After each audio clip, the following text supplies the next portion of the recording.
Hello students, good morning. आज हम कक्षा 3 के पाठ 2 संतोष का धन पाठ के बारे में पढ़ेंगे और जानकारी प्राप्त करेंगे कि इस कहानी का क्या उद्देश्य है। तो चलिए शुरू करते हैं।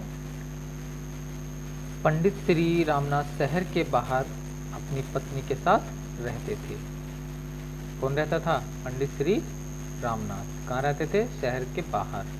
किसके साथ? अपनी पत्नी के साथ। एक बार जब वे अपने विद्यार्थियों को पढ़ाने के लिए जा रहे थे। कौन जा रहे थे? पंडित श्री रामनाथ। कहाँ जा रहे थे? अपने विद्यार्थियों को पढ़ाने के लिए। तो उनकी पत्नी ने उनसे सवाल किया कि आज घर में खाना कैसे बनेगा। क्या पूछा पत्नी जी ने? कि आज घर में खाना कैसे बनेगा, क्योंकि घर में केवल एक मुट्ठी भर ही चावल है। क्या कहा पत्नी ने? कि आज घर में खाना कैसे बनेगा, क्योंकि घर में केवल एक मुट्ठी चावल है। ठीक है। तो पंडित जी ने पत्नी की ओर एक नज़र से देखा। क्या किया पंडित जी ने? केवल पत्नी की ओर देखा।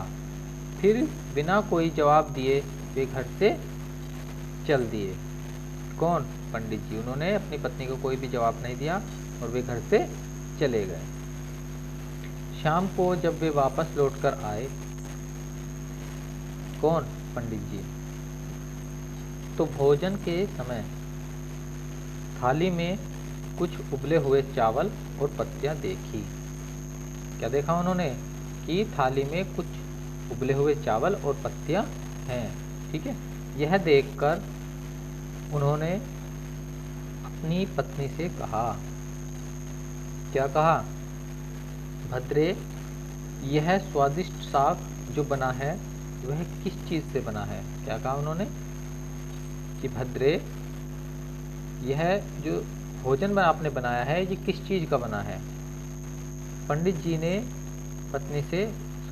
जी की पत्नी ने कहा, मैंने जब सुबह आपके जाते समय आपसे भोजन के विषय में पूछा था तो आपकी दृष्टि इमली के पेड़ की तरफ गई।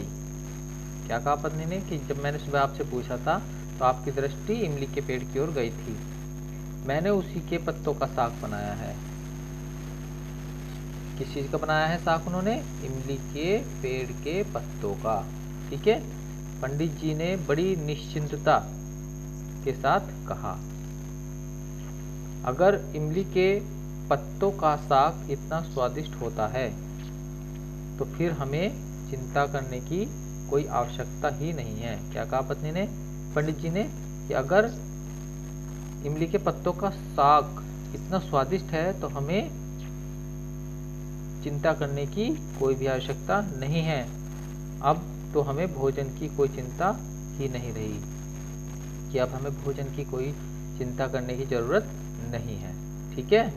क्योंकि इमली के पत्तों का जो साग है वो इतना स्वादिष्ट बन जाता है। जब नगर के राजा को पंडित जी की गरीबी का पता चला तो राजा ने उन्हें नगर में आकर रहने का प्रस्ताव दिया। किसने दिया? नगर के राजा ने। किसको? पंडित जी को। क्या प्रस्ताव भेजा? कि वे नगर में आकर रहे। किंतु पंडित जी ने मना कर दिया। पंडित जी ने क्या किया? परंतु मना कर दिया। उनके जो प्रस्ताव था उसको अस्वीकार कर दिया।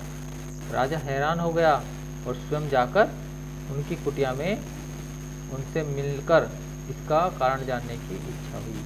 राजा का मन क्या हुआ कि मेरा प्रस्ताव जिन्होंने ठुकराया है मैं उनसे एक बार जाकर इसका कारण पूछ लूँ। ठीक है। तो अब आप सभी इसको एक बार फिर दोहराएंगे अपने आप और इसकी एक सुंदर सी राइटिंग अपनी नोटबुक में करेंगे। ठीक है। Thank you.